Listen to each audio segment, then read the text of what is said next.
अरे मीनू, जल्दी जल्दी काम कर बेटा, फिर मुझे जाना भी है। दूसरे के घरों में भी तो जाना है ना। अम्मा वो तो ठीक है, लेकिन क्या इतनी परेशान क्यों हो रही हो? नहीं अम्मा, कुछ नहीं। वो जो बदमाश काला सेठ है ना, हाँ, वो बार बार आ जाता है। अब मुझे अच्छा नहीं लगता है। अच्छा, इस बार आने दे। किसी दिन आया तो उसकी अच्छी खासी मरम्मत करूँगी। वो समझ जाएगा हम गरीब है तो क्या हुआ, इसकी इतनी मजाल।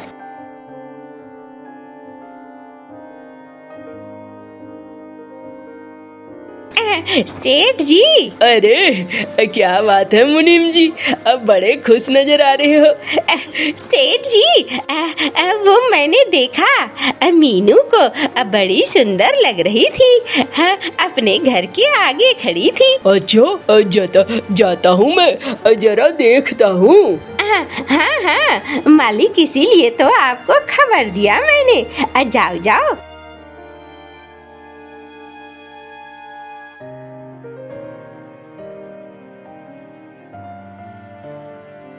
अम्मा देखो तो, वो काला सेठ फिर हमारे घर की तरफ ही आ रहा है। मुझे लगता है वो हमारे घर पे ही आ रहा है। अच्छा, तू परेशान मत हो, आने दे उसे, मैं देखती हूँ क्या बात है।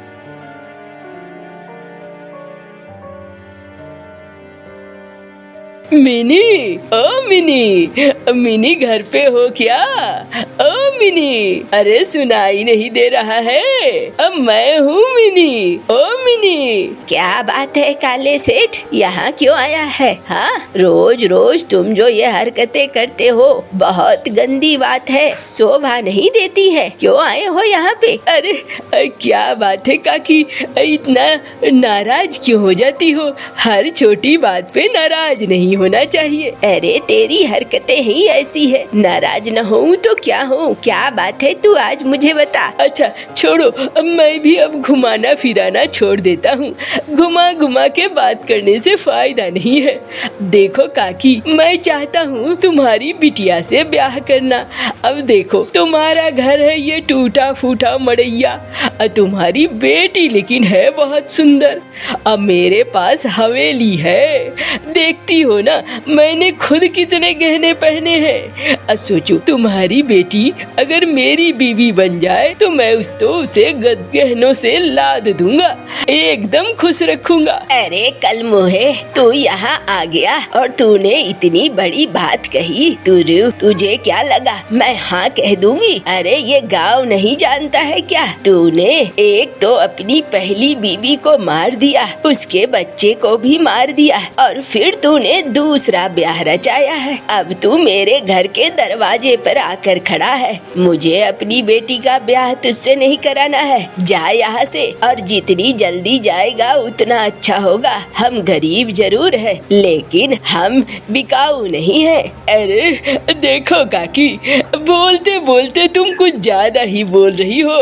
अब मैं गांव का मुखिया भी हूँ, ये बात वो भूलो नहीं। और इतना ज्यादा साहसी मत बनो कि भारी पड़ जाए तुम्हारे ऊपर। काले सेठ के बारे में जब इतना जानती हो तो ये भी जानती होगी कि मैं एक बार जो ठान लेता हूँ वो मैं करके रहता हूँ। अब कैसे करना है वो मेरे ऊपर है, और वो मैं करके दिखा दूंगा। समझ में आता है ना? देख लेना, एक दिन तुम्हारी बेटी के साथ मैं ही ब्याह कर रहा होऊंगा और तुम बैठकर टुकुर टुकुर देखती रहना। चलता हूँ मैं, बहुत बकवास करने लगी है ये बुढ़िया।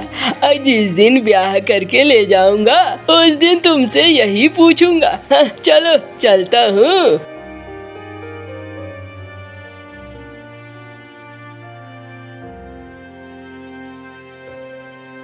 अम्मा क्या बोल रहा था वो? अरे क्या बोलेगा, वो नास पीटा कल मुहा उल्टी पुल्टी बातें बोल रहा था, मुझे डराने की कोशिश कर रहा था, धमका रहा था। तू छोड़, तू ध्यान मत दे। ऐसे लुच्चे लफंगे कितने आते हैं और कितने जाते हैं, बहुत ज्यादा ध्यान नहीं देना चाहिए। हम उसका हल निकाल लेंगे, तू परेशान मत हो। ठीक है अम्मा, लेकिन पता नहीं इसने तो हमारा जीना दूभर कर दिया है। अरे चल चल, तो आज मैं तेरे लिए कच्चू के पत्ते बनवाऊंगी बढ़िया से। चल चलो अम्मा, मैं भी तुम्हारी मदद कर देती हूँ।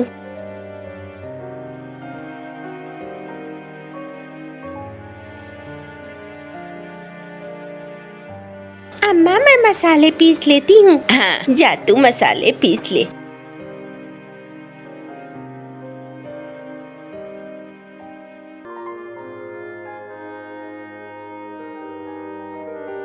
देखो तो अम्मा कितनी अच्छी महक है, लगता है ये सब्जी बहुत अच्छी बनी है। अम्मा मेरे लिए बचा कर रखना, रात को भी मैं यही खाऊंगी। अरे तेरे सिवा मेरा है कौन जो मैं इधर उधर खर्च कर दूंगी। हाँ तू भी खाएगी, मैं भी खाऊंगी, रात में भी ये चलेगा। तू परेशान मत हो, तुझे रात को खाने को मिलेगा।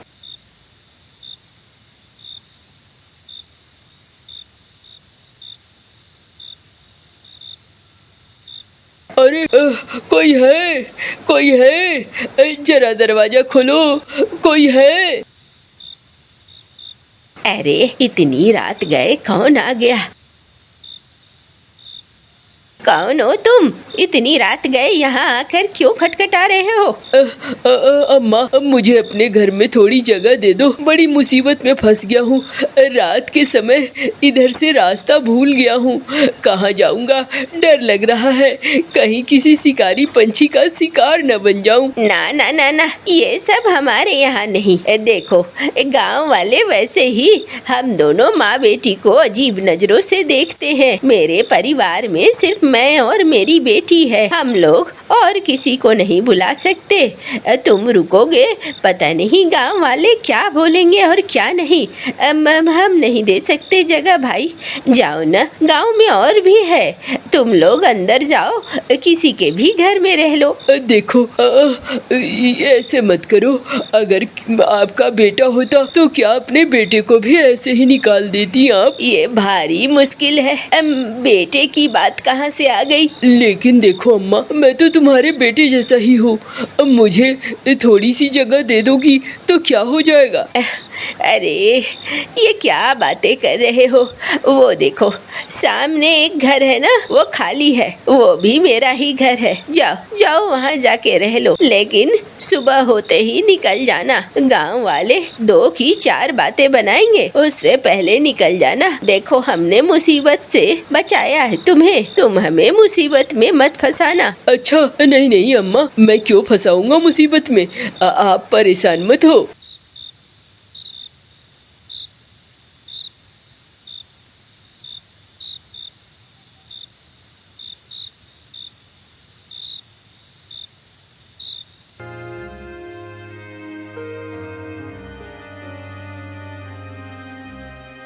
देखना ना भाइयों, तुम लोग कहते हो कि ये दोनों माँ बेटी बहुत शरीफ है, आज मैं तुम्हें दिखाता हूँ इनका असली रूप। देखना देखना।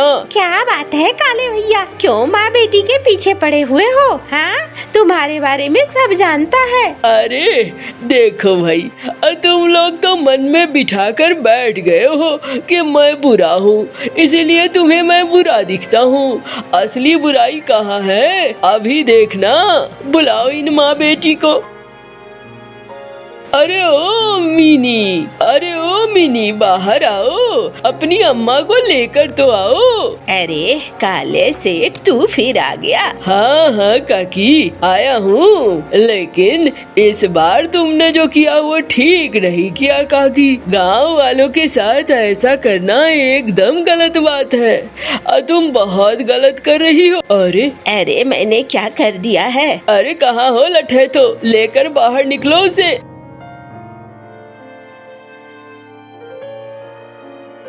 ले आया मालिक। ये देखो इन्होंने किसे बचा कर रखा है। ये मैना जो गांव भर में चोरियां करता है। अगल बगल के गांव में इसने खूब चोरी करी है। अरे भैया तुम्हें कैसे पता? अरे मैं राजा जी के करीब हूँ और इस गांव का प्रधान भी हूँ। अब मुझे नहीं पता होगा तो किसे पता होगा बे? छी छी छी छी भाई, ये तो हमने नहीं सोचा था। देखो काकी, तुम लोग अकेले भले रहती हो, लेकिन मुझे ये उम्मीद नहीं थी। अरे ये तुम लोगों ने क्या शुरू कर दिया है? ये तो बहुत गलत बात है। तुम्हें तो सजा मिलनी चाहिए। हाँ भाई सजा मिलनी चाहिए। हाँ भाई सजा मिलनी चाहिए। अरे ठहरो ठहरो भाई, सुनो भाई, इन्हें सजा नहीं देते हैं लेकिन गांव से निकाल जरूर देते हैं। ऐसे लोगों के लिए हमारे घर हमारे समाज में जगह तो नहीं ही होनी चाहिए। और देखो तुम दोनों यहाँ से निकल जाओ भाई, वरना हम राजा जी के पास ले जाएंगे और फिर वो जेल में ठूस देंगे तो फिर सोचते रह जाओगे। ये तू बहुत गलत कर रहा है काला, हमें सब पता है तू जानबूझकर ये कर रहा है। देखो काकी, हर चीज को ना गलत तरीके से मत सोचा करो। अब मैं ऐसा क्यों करूँगा भला? अब बताओ मेरी तुमसे क्या दुश्मनी है? अरे मैं तो गांव वालों का भला सोचता हूँ। अब तुम लोग यहाँ चोर उचक्कों को रखने लगे हो, ये तो गलत है ना। तुमने जिस चोर उचक्के को घर में जगह दी है उसके ऊपर 50,000 मुहरों का इनाम है। सोचो ये कितना खतरनाक है। और तुमने इसे अपने घर में रहने दिया और तुमने इसे घर में जगह दिया, ये ठीक नहीं किया तुमने। काकी, अगर जेल नहीं जाना चाहती हो तो यहाँ से निकल लो, अपना रास्ता देख लो, बोरिया बिस्तर समेट लो। अम्मा चलो, इनसे बहस करने से कोई फायदा नहीं है। ये अपना मन बना चुके हैं, ये हमारे खिलाफ ही सोच रहे हैं, आगे भी ये खिलाफ ही सोचेंगे। चलो अम्मा।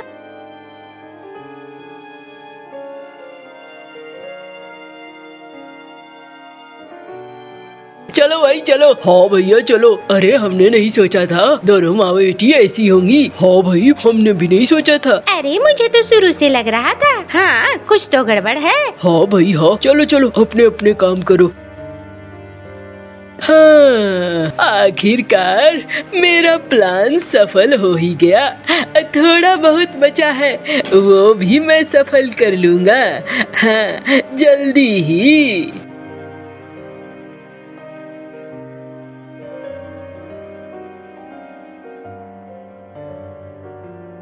अम्मा हम अब क्या करेंगे? अरे परेशान मत हो, जिसका कोई नहीं होता है उसका ऊपर वाला होता है। पता नहीं हमारी किस्मत में ये दुख कहाँ से आ गया। तुम बिल्कुल परेशान मत हो, हम कुछ न कुछ जरूर कर लेंगे।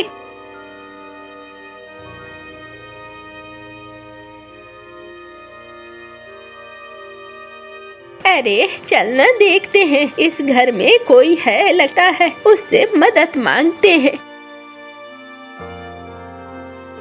कोई है क्या? इस घर में कोई है क्या? कोई है? इस घर में कोई है क्या? अम्मा लगता है इस घर में अभी कोई नहीं है। अरे रात हो रही है, क्या करें समझ में नहीं आ रहा है। अम्मा हम इस घर में थोड़ी देर रुकते हैं ना, हम कोई चोर तो नहीं है जो चोरी कर लेंगे। और कोई उपाय भी नहीं है, चल इस घर के अंदर ही चलते हैं।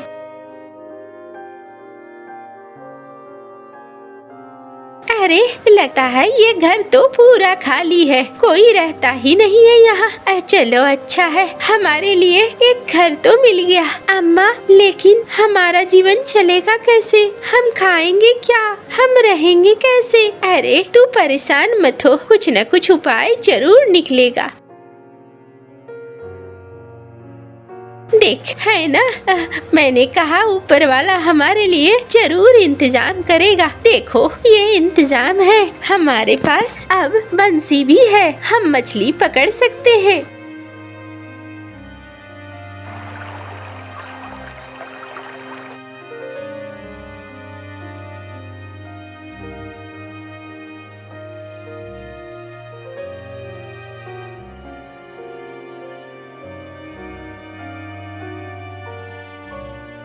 अरे काकी, कैसी हो? तू फिर यहाँ आ गया। यहाँ भी तुझे चैन नहीं मिला जो यहाँ आ गया। अरे काकी, गुस्सा क्यों होती हो?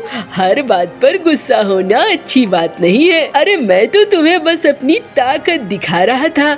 तुम चाहो तो मैं फिर से इस पूरे पंचायत के सामने बड़े मान सम्मान से तुम्हें वापस गांव में ला सकता हूँ। और क्या, अरे उसी चोर को पकड़ूंगा और पकड़वा कर फिर उगलवा दूंगा सच। सब तो मेरा ही रचाया हुआ खेल है। नहीं, मुझे कोई जरूरत नहीं है। तू जा यहाँ से, जल्दी चला जा यहाँ से। अरे काकी सुनो, मीनी से मेरा ब्याह करा दो।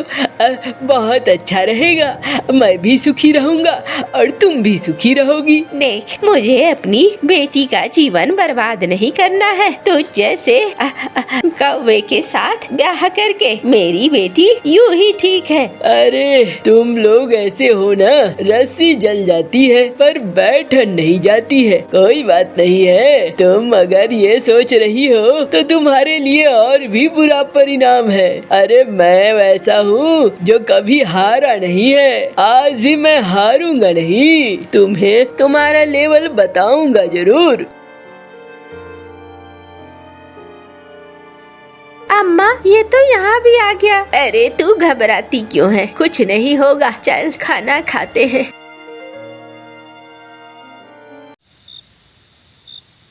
चल सोना है, मुझे नींद आ रही है। बड़ी थकावट हो गई है। हाँ अम्मा, थकावट तो होगी ही। गांव वालों ने जो किया है, मन दिमाग हर जगह घूम रहा है।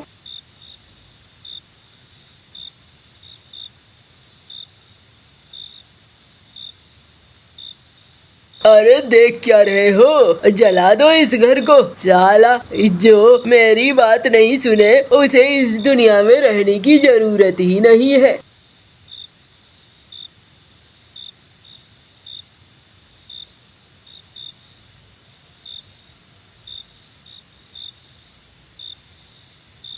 अरे ये क्या है? अरे तुम लोगों की ये मजाल, मेरे घर में आग लगाओ। कुछ दिन के लिए मैं गया क्या? तुम लोग इतने काबिल हो गए हो, यहाँ तक आ गए। आज मैं किसी को नहीं छोड़ूंगा।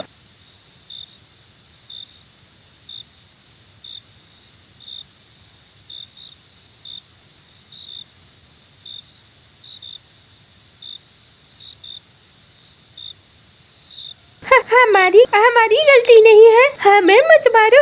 हमारी गलती नहीं है। हम तो यहाँ से गुजर रहे थे। बस एक आसरा मिला तो हम यहाँ रुक गए। देखो, हम तो गांव के सताए हुए थे। अरे तुम दोनों चुप रहो। मुझे सब पता है। मैं पहले भी आया था। मैंने तुम लोगों को देखा खिड़की से। तुम लोग सो रहे थे। मैंने सारी बात पता की। और उस दिन जब तुम दोनों बहस कर रहे थे, मैं पास के ही पेड़ पर था। मुझे सब पता है, इसलिए परेशान मत हो। तुम लोग जब तक चाहो यहाँ रहो, मुझे कोई दिक्कत नहीं है। वैसे भी मैं अब अपने परिवार के साथ कहीं और रहता हूँ। और वो वहाँ से चला जाता है। माँ बेटी अब उसी जगह पे रह रही थी। वो बहुत खुश थी। कुछ दिन बाद मिनी का ब्याह एक महीने से हो जाता है और तीनों मिलकर रहने लगते हैं।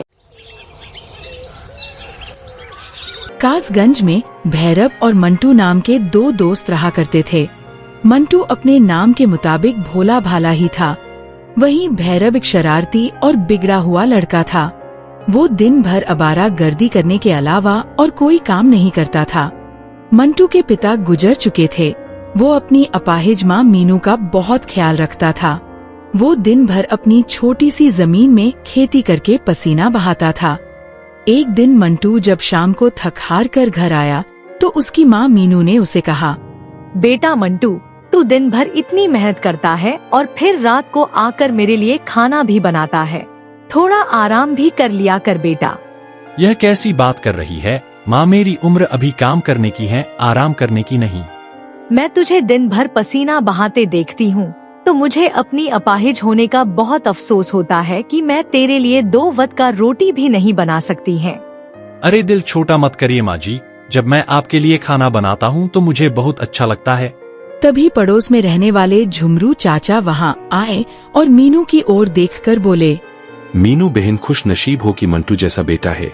एक तुम्हारा बेटा मंटू है जो दिन रात खेतों में काम करके पसीना बहाकर तुम्हारी कितनी सेवा करता है और तो तुम्हारे लिए खाना भी बनाता है। और एक मेरा बेटा भैरव है जो दिन भर आवारागर्दी करने के अलावा और कुछ नहीं करता। अरे चाचा, ऐसी बात नहीं है, भैरव धीरे धीरे काम करने लगेगा। बेटा, पहले तो वह सिर्फ काम नहीं करता था, दिन भर निठल्ला बनकर घूमता था, लेकिन अब तो वो गांव की पक्षी को भी छेड़ने लगा है। तो आप उसकी शादी क्यों ना कर देते? शादी के बाद वह सुधर जाएगा। यह कैसी बातें कर रही हो मीनू बहन? मैं उसकी शादी करके किसी लड़की की जिंदगी बर्बाद नहीं करना चाहता। कामकाज तो कुछ करता है नहीं, जो अपने लिए एक वक्त की रोटी का इंतजाम नहीं कर सकता, वो अपनी बीवी को क्या खिलाएगा? मंटू, तू तो उसका दोस्त है, उसे समझाता क्यों नहीं? बेटा, आप बिल्कुल चिंता मत कीजिए झुमरू चाचा, मैं कल इसके बारे में भैरव से जरूर बात करूंगा। अरे यह लो, मेरे घर पर आज खीर बनी थी और तुझे बहुत पसंद है ना मंटू, इसलिए मैं तुम्हारे लिए लाया हूँ। झुमरू चाचा ने मुस्कुराते हुए कहा और वहाँ से चले गए। अगले दिन मंटू ने भैरव से बात की। भैरव, तेरे पिताजी तुझसे परेशान रहते हैं, तुम कुछ काम धंधा क्यों नहीं करता? भैरव मंटू का दोस्त तो था, लेकिन वह अंदर ही अंदर मंटू से बहुत जलता था, क्योंकि गांव में सब लोग मंटू की ही तारीफ करते थे और उसकी बुराई करते थे। मंटू की बात पर भैरव गुस्से से बोला, तो अब मेरा बाप पड़ोसी के घर जाकर शिकायत करने लगा है। ऐसी बात नहीं है भैरव, झुमरू चाचा हमारे घर जैसे तो हैं और तू तो मेरा दोस्त है, भला मुझे नहीं कहेंगे तो और किसे कहेंगे? तो तू मेरे बाप का वकील बनकर आया है। ऐसा मत बोल भैरव, वो तेरे पिताजी हैं, तुझे तमीज से बात करनी चाहिए। अगर तू कुछ कामकाज करेगा तो उसमें तेरा ही फायदा होगा भाई, और तेरे पिता के ऊपर मेहनत का बोझ थोड़ा कम हो जाएगा।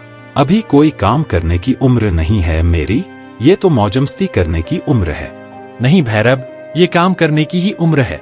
इस उम्र में ही आदमी मेहनत कर सकता है, तरक्की कर सकता है। जो जवानी के दिन बेकार में गंवाता है, उसके लिए बुढ़ापा किसी श्राप से कम नहीं होता। मेरी बात को अकेले में कभी ध्यान से सोचना। इतना कहकर मंटू अपने खेतों की ओर चला गया।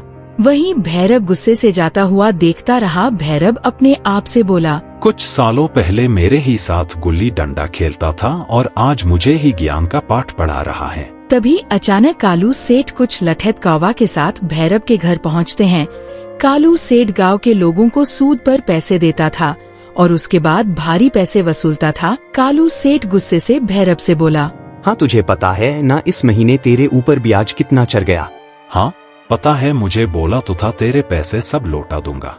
लौटा दूंगा नहीं, वह कब लौटागा? पिछले 3 महीने से तुम मुझे बेवकूफ बना रहा है। मैं सिर्फ तेरे पिताजी का लिहाज कर रहा हूँ। भैरव, तेरी जगह कोई और होता तो मैं उसकी पीट पीट कर हालात खराब कर देता। कालू सेठ की बात सुनकर भैरव थोड़ा सा सहन गया। मुझे थोड़ी सी मोहलत और दे दीजिए। ठीक है, मैं तुझे 2 घंटे का मुहलत देता हूँ। अगर 2 घंटे के अंदर मेरे पैसे ब्याज सहित नहीं मिले तो मैं अपने पैसे तेरे बाप से जाकर वसूल लूंगा और उनके सामने तुझे मार मार कर तेरा भर्ता बना दूंगा, समझा? इतना कहकर कालू सेठ गुस्से से चला गया। भैरव अपने आप से बोला, अब क्या होगा?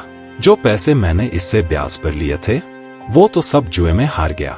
ये तो मुसीबत आ गई यार। अगर कालू सेठ पिताजी के पास पहुंच गया तो वो मुझे घर से निकाल देंगे।